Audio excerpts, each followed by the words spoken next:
Hi everyone, সবাই কেমন আছো? আজকে আমি বেরিয়েছিলাম বান্ধবীদের সঙ্গে একটু শপিং করতে। না শপিং করার কোনো প্ল্যান ছিল না, আমি বেরিয়েছিলাম ওদের সঙ্গে একটু ঘুরতে। তারপর যখন মলের পাশ দিয়ে বেরিয়ে যাচ্ছিলাম তখন হঠাৎ মনে হলো যে না, একবার ভেতরে যাই। এমন কথা তেমন কাজ। তো তারপর আমরা ভেতরে যাওয়ার আগে বাইরে ডিসাইড করে নিলাম যে আমরা ভেতরে গিয়ে কিন্তু জিনিসপত্র দেখে নেবো, কিন্তু এখন কিছু কিনবো না, কেনাকাটা করবো না। কিন্তু তারপর তো এদের অবস্থা দেখো, যেটাই দেখছে সেটাই যেন পছন্দ হয়ে যাচ্ছে।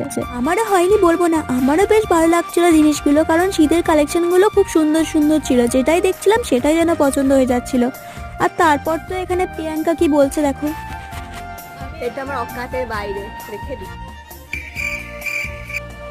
এরা তিনজন তো একটা ড্রেস নিয়ে মারামারি করছিল। মলে আবার ওটা 1 পিসই ছিল, কি আর করা যাবে, একজনকেই নিতে হলো। মলে লোকজন কেন যায় জামা কাপড় কিনতে, জিনিসপত্র কিনতে, আর আমি এখানে গেছিলাম মনে হয় রিলস বানাতে। আর তারপর তো এরা দুজন এখানে ঠিক করছিল যে কে কোনটা নেবে। আর তারপর আমাকে পাঠালো বিল পেমেন্ট করতে। তো চলো আজকের ব্লগটা এইটুকুই, দেখা হচ্ছে নেক্সট